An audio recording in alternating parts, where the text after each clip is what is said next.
attention aux RH, les représailles, discrimination et les manigances. Est-ce qu'une cadre qui est en congé maternité peut être remplacée à son poste par une nouvelle recrue en CDI?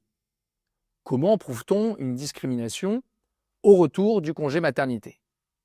Mais est-ce que le Code du travail vous protège vraiment après un congé maternité?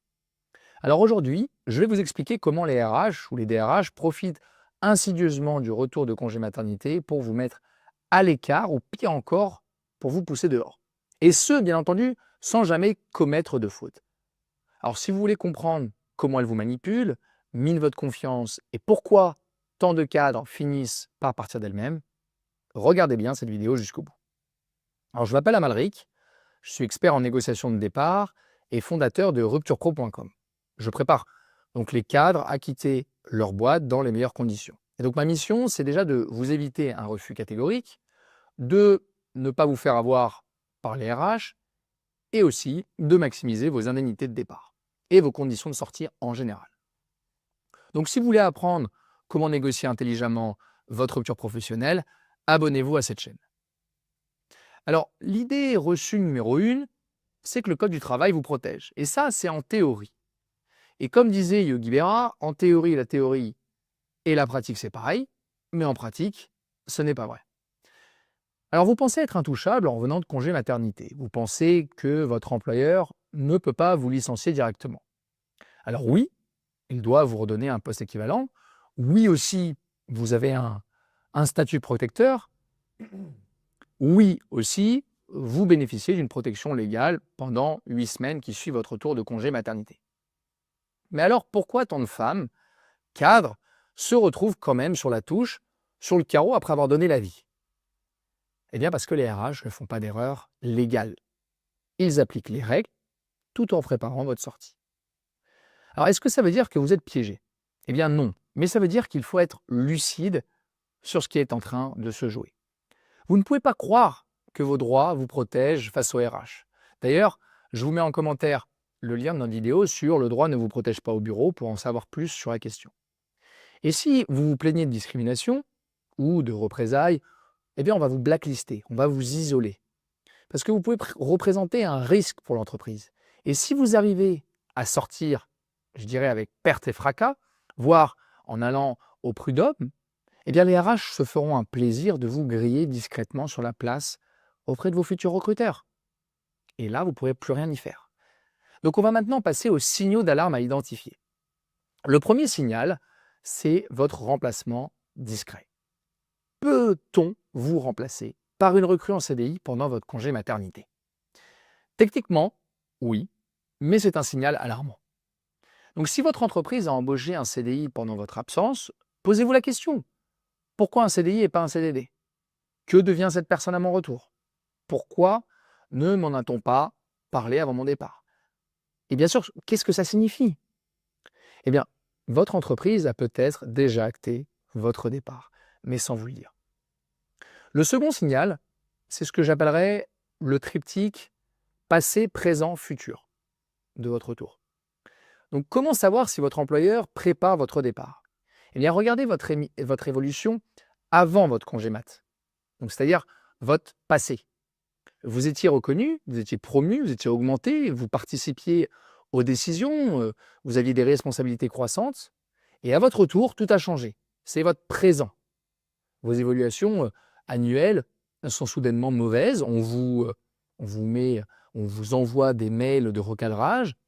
Vous êtes écarté de réunions stratégiques, vos augmentations ralentissent, vous avez des retours qui sont moins élogieux. Bref, même, j'allais dire, plus de bonus, tout ça disparaît. Donc votre travail a-t-il vraiment changé? Ou est-ce finalement une mise à l'écart déguisée? Ce que ça veut dire, c'est que l'entreprise cherche à documenter un dossier d'insuffisance professionnelle pour légitimer une future décision. Dans ce cas, mon conseil, c'est de faire un point avec votre hiérarchie pour aborder votre avenir, votre futur. Cherchez à avoir des garanties de leur part et surtout une description précise des prochaines évolutions. On arrive au piège des RH. Le piège des RH, c'est de vous faire partir sans vous licencier. Pourquoi tant de cadres finissent par partir d'elles-mêmes après un congé maternité? Eh bien, en fait, les RH appliquent une pression progressive, une stratégie de grignotage, le nibble en anglais, sans jamais commettre de faute. Alors vous allez commencer à sentir que vous êtes en trop, la cinquième roue du carrosse, dirons-nous, puisqu'on a pu faire sans vous. On vous fait comprendre que vous n'êtes plus aligné avec les attentes, que vous n'êtes plus au niveau, ou on vous demande si votre carrière est encore votre priorité. Conséquence, vous allez perdre confiance et vous allez commencer vous-même à envisager un départ. Alors quel est le but? Finalement, vous poussez à démissionner. C'est aussi simple que ça. Et si vous démissionnez, eh bien l'entreprise n'a rien à payer.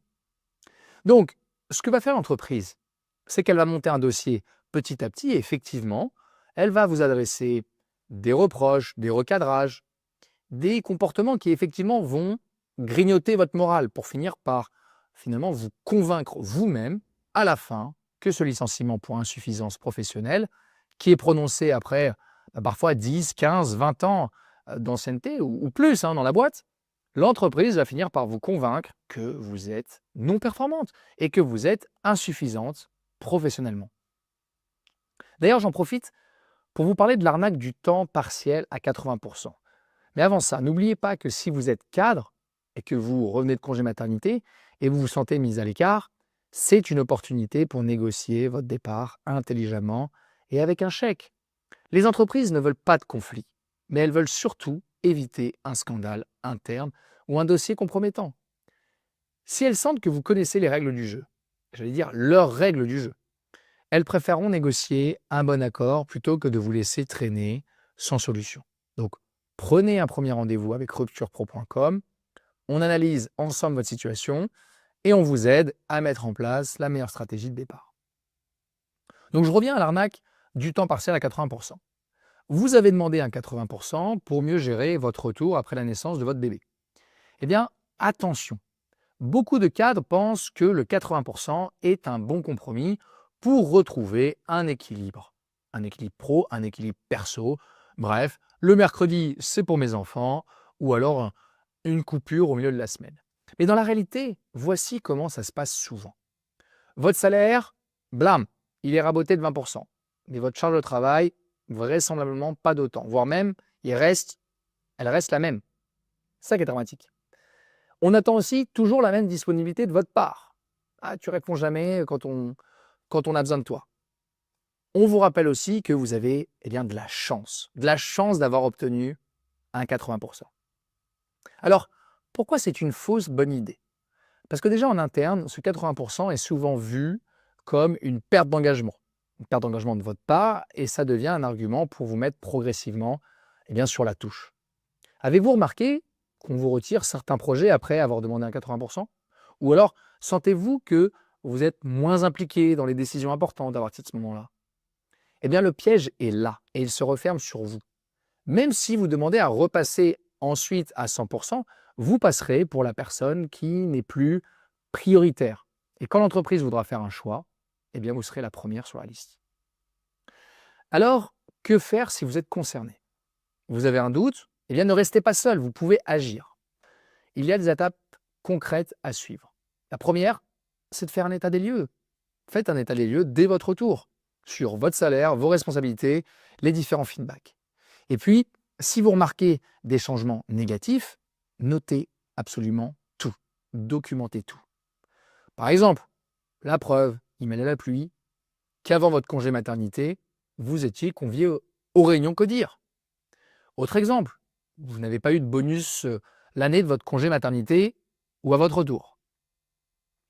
Et surtout, si vous êtes concerné, prenez rendez-vous avec rupturepro.com, votre équipe, un premier échange gratuit pour analyser votre situation et voir ensemble comment transformer cette situation en opportunité. Je vous remets le lien sous la vidéo. Donc en résumé, ne vous laissez pas impressionner par les stratégies pernicieuses des RH à votre retour de congé maternité. Si l'entreprise réagit ainsi, n'essayez pas de nager à contre-courant, vous allez vous épuiser. Le message est clair, quoi qu'il arrive, on ne veut plus de vous. Donc votre avenir est ailleurs. Essayez de comprendre leurs intentions pour tirer votre épingle du jeu. Prenez le temps de préparer votre approche pour négocier intelligemment. Et souvenez-vous, votre entreprise n'est pas votre famille. Vous ne pouvez pas non plus les obliger à vous garder. Donc, si vous voulez savoir comment négocier un départ sans demander naïvement une rupture conventionnelle, regardez cette autre vidéo où je détaille comment les RH vous trompent. Et bien sûr, abonnez-vous aussi à notre chaîne pour ne pas manquer les prochaines stratégies pour partir avec le maximum d'indemnités. À bientôt.